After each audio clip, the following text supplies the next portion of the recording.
Hey, what's going on everybody? Zach here, and welcome to part 2 of our Epiphone upgrade series. If you haven't seen part 1, you're going to want to go check that out first. And another thing I'm going to say is if you want to just see the comparison, just skip to the end of the video, because we're going to show what we're going to be doing to this thing.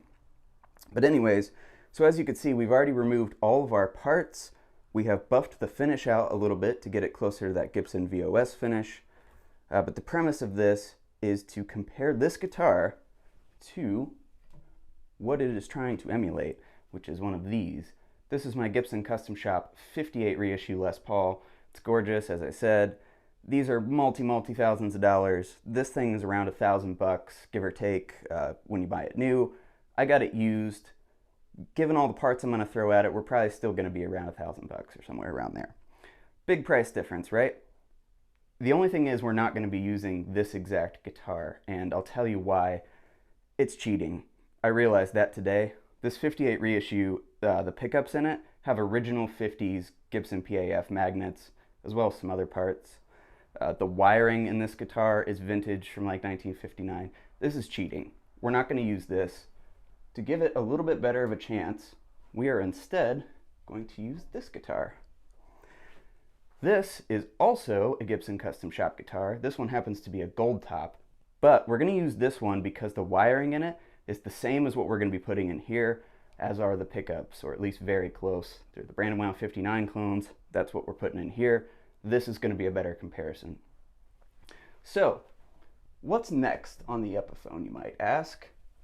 Well, obviously we have to reassemble some things, but next up is going to be pickups and wiring. I make pickups for a living, so let's start there. Let's go make some Brandon Wow 1959 clones for this guitar. Alright, so we're in the winder room here. Now we have to figure out what bobbin color we want to do. I'm undecided on whether I want to run covers or not. I would like to do double cream, but unfortunately DiMarzio has a trademark on double cream. Do we do double black? Zebra maybe? I think we're going to do zebra. Let's grab a couple of bobbins. These are my Butyrate humbucker bobbins. There we go. We're going to come over to the winder here. Now normally I would use a different winder for the screw and slug coils. For this one we're just going to throw them all on here because I'm kind of in a time crunch and it's my guitar anyways, so it'll still sound good. Alright, so we have our bobbins on the machine here. I stopped it just so you can kind of see what's going on here. You can see the wire getting wound onto there. I just thought you guys might like to see a little bit of behind the scenes building that. So we're going to go ahead and turn that back on. Let this thing resume, and let's put these together once they're done.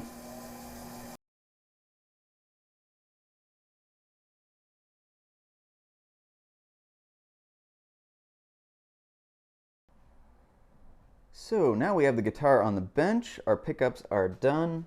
There's our 59 clones. See, they came out pretty good. The one thing I did do with these, because it is my personal guitar, I did use a little bit more PAF shaped cover on this than the standard set, but tonally they're going to be the same. We have our 500K CTS vintage taper pots here, as we said in the last video. I did go ahead and just get a new Switchcraft jack, that way it would save me some time over unhooking the old one.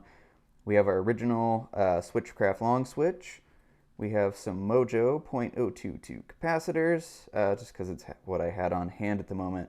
And then we're going to be using my 22 gauge 2-strand vintage braided wire. So here's what we're going to do. We're going to go ahead and wire up the switch first, and then we'll start working on this. So now we have the wiring going here. You can see we got some progress there. We have our switch wired up. We have our braided wire here. We have the 2 wires coming from the switch to the pots, and then we have our output jack wire. A little tech tip, if you're wiring up the switch and you want to know which pickup is which, I usually take a little bit of Sharpie and I'll mark the end of either the bridge or the neck so I know which one is which. And apparently a little bit of my workbench as well. And here we got our pots installed, caps are in, this is 50s wired, and we got our ground wire on there, got a bridge ground, we shortened that up a little bit. And we are ready to put the switch in, hook that all up, get the pickups in, and we're getting really close. So let's finish this up. Alright, so now we have the wiring all done. So there we are. Get everything all soldered in there. Looks really good, nice and clean. got our insulation on the jack wire. All the pickups are in. Speaking of which, let's take a look at the front here. Oh, there's the switch. It's all good. All right. So it's starting to look like a guitar again. Got our poker chip back on. There's the pickups looking awesome. You can really see that PAF sort of cover shape right there.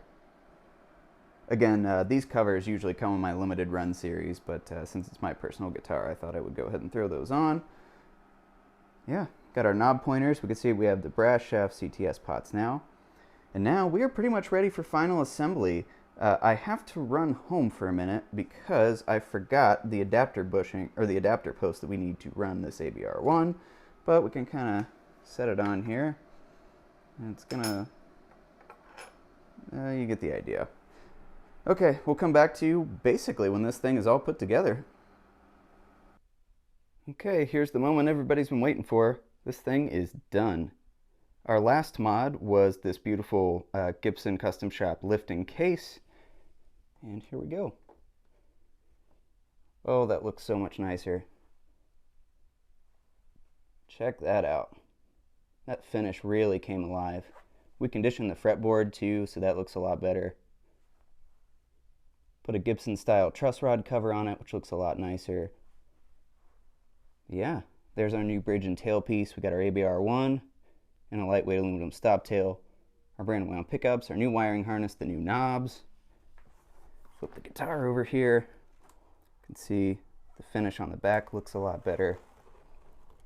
We got our back plates back on. Everything came out great. And it sounds and plays really good too. I'm really impressed with it. So now we got to go take a listen to this thing. So let's go listen to this, and we'll listen to that gold top too. Okay, it is finally time to take a listen to this guitar after all the work we've put into it. We do have a problem though, unfortunately. So you may remember just moments ago in the video, maybe a few minutes ago, I mentioned that I had to go home to get the adapters that I needed for the ABR1. And I did, and I got them, and they're on the guitar. However, I also needed my laptop from home so I could record audio with my microphones. Guess what I forgot? Yeah, okay, well, we're just going to do camera audio for today, but I promise you guys you are going to hear this guitar and the Custom Shop Gold Top with proper mics on the cab and everything. We'll do a direct A-B comparison probably in the next video, maybe next week. And that'll be a much shorter, more to the point video. This was more of a, let's mod the guitar. But anyways, we are going to play this. We're going into my hand-wired Plexiclone into a 412 cab. We have an exotic EP boost on the floor. And let's see what this thing sounds like.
So there you guys have it. There are both of the guitars. This thing is awesome. It came out great. It sounds amazing, even a little bit better than I thought it was going to. This is an extremely impressive guitar, especially for the money. This Epiphone 59, with all the upgrades and stuff, might be one of the best values in guitars that I can recall. I mean, it's really, really impressive. And it plays so nice. Like, the fingerboard edges are so rolled, it makes it extremely comfortable. They are even rolled more than the custom shop. And I know they're rolled more than my other custom shop because I had to roll the binding on that myself because it was really sharp when I got it. So yeah, there's that. You know, it kind of pains me to say this, but if you handed me these two guitars blindfolded, I'm not entirely sure I could tell you which one was which. At least tonally, maybe? I don't know. This one has a chunkier neck. That would maybe give it away. And the satin finish, the poly finish, you could probably feel. It's not my favorite in the world, but man, for $1,000 or whatever we have into this, it's awesome. I would highly recommend going out and buying one of these if you're looking to spend between $8 and $12 or $1,300 on a Les Paul. Highly recommend this. I would buy this every single day of the week over like a Gibson Tribute or maybe even a Studio. I don't know. This thing is, it's really impressive. So, thank you guys so much for watching. We are going to see these again. We're going to do a direct A/B comparison with recorded audio. We'll have a proper microphone on it and everything next time. Another thing we're going to do is get a price list together for both of these guitars. So we're going to take this guitar. We'll probably do new and used prices, but we'll take the guitar, the parts, estimated labor, as well as this one, parts, guitar, estimated labor, and we're going to compare the value as well. It's going to be a difference in several $1,000s, I would imagine. So yeah, I had a lot of fun doing this. This is a long video. If you guys are still watching, thank you so much. I really appreciate you hanging in there. Let me know what you think about this series. We've never done a mod series before, so it'd be interesting to see if you guys liked it or not. But yeah, until next time, take it easy.